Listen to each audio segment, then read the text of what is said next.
Hello students, मैं आकाश भारद्वाज एक बार फिर से आपकी इलेक्ट्रिशियन थ्योरी की क्लास में आपका स्वागत करता हूं। तो अभी हमारी जो क्लास कल चल रही थी उससे आगे ये हमारा शॉर्ट सर्किट होने पर जो कम्यूटेशन दिखाया गया है। यहाँ पर ये कार्बन बुश दोस्त का कॉपर कम्यूटेटर सेगमेंट से टच कर रहा है, तो इसमें जो कॉइल्स है वो शॉर्ट सर्किट हो जाएगी, क्योंकि दोनों के एक तरफ से दोनों सेगमेंट से टच हो रहे हैं। तो यहाँ पर अब शॉर्ट सर्किट के बाद का यह दृश्य दिखाया गया है। शॉर्ट सर्किट के बाद का ये डायरेक्शन दिखाई गई है। जब सेगमेंट किसी एक ही का सेगमेंट्स को टच कर रहा है तो उसमें कॉइल्स दो हिस्सों में बट रही है। अब इसमें डायरेक्शन चेंज हो जाती है, तो इंड्यूस्ड ईएमएफ इस बीच वाली कॉइल में बनने लगता है। और जब जैसे ही कार्बन ब्रुश एक सेगमेंट से दूसरे सेगमेंट पर ट्रांसफ़र होता है तो स्पार्किंग होती है। तो इस प्रकार जो आर्मेचर कॉइल में विद्युत धारा प्रवाह की दिशा में परिवर्तन जो होता है वो स्पार्किंग पैदा करता है। अब स्पार्किंग देख लीजिए।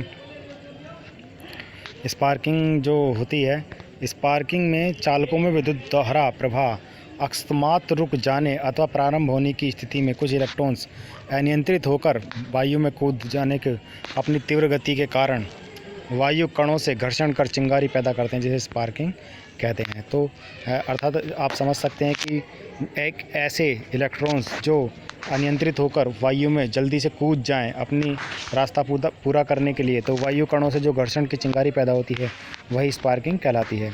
तो कम्यूटेटर पर पैदा होने वाली स्पार्किंग के कारण डीसी जनरेटरों में कम्यूटेटर और बुर्शों के बीच पैदा होने वाली स्पार्किंग का मुख्य कारण है कम्यूटेशन, अर्थात आर्मेचर कॉइल में विद्युत धारा प्रवाह की दिशा में परिवर्तन, यानी कम्यूटेशन। तो कम्यूटेशन जो हम पढ़ रहे थे उसमें स्पार्किंग इफ़ेक्ट्स को दिखाया गया है।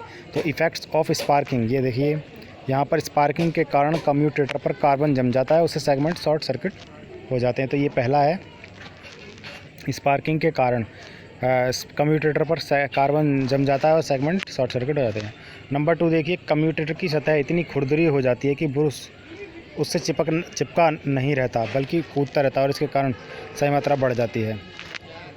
स्पार्किंग नंबर 3 देखिए, स्पार्किंग के कारण कम्यूटेटर इतना गर्म हो जाता है कि उसके सेगमेंट से जुड़े आर्मेचर कॉइल टर्मिनल का सोल्डर पिघल जाता है और जोड़ खुल जाते हैं।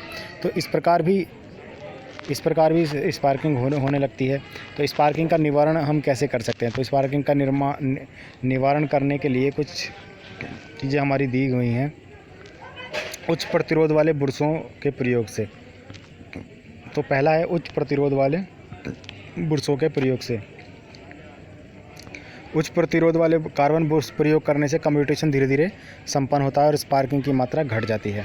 प्रतिरोध तार के प्रयोग से। प्रतिरोध तार के प्रयोग करने से भी स्पार्किंग की कम हो जाती है। रफ कम्यूटेशन स्मूथ कम्यूटेशन में परिवर्तित हो जाता है और विद्युत धारा की प्रवाह में परिवर्तन अधिक समय लगता है।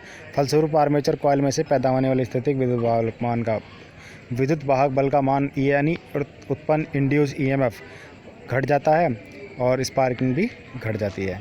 तो और आगे है इंटरपोल विधि। मुख्य फील्ड पोल के बीच में स्थापित किए गए छोटे इंटरपोल से भी घट जाता है। धन्यवाद।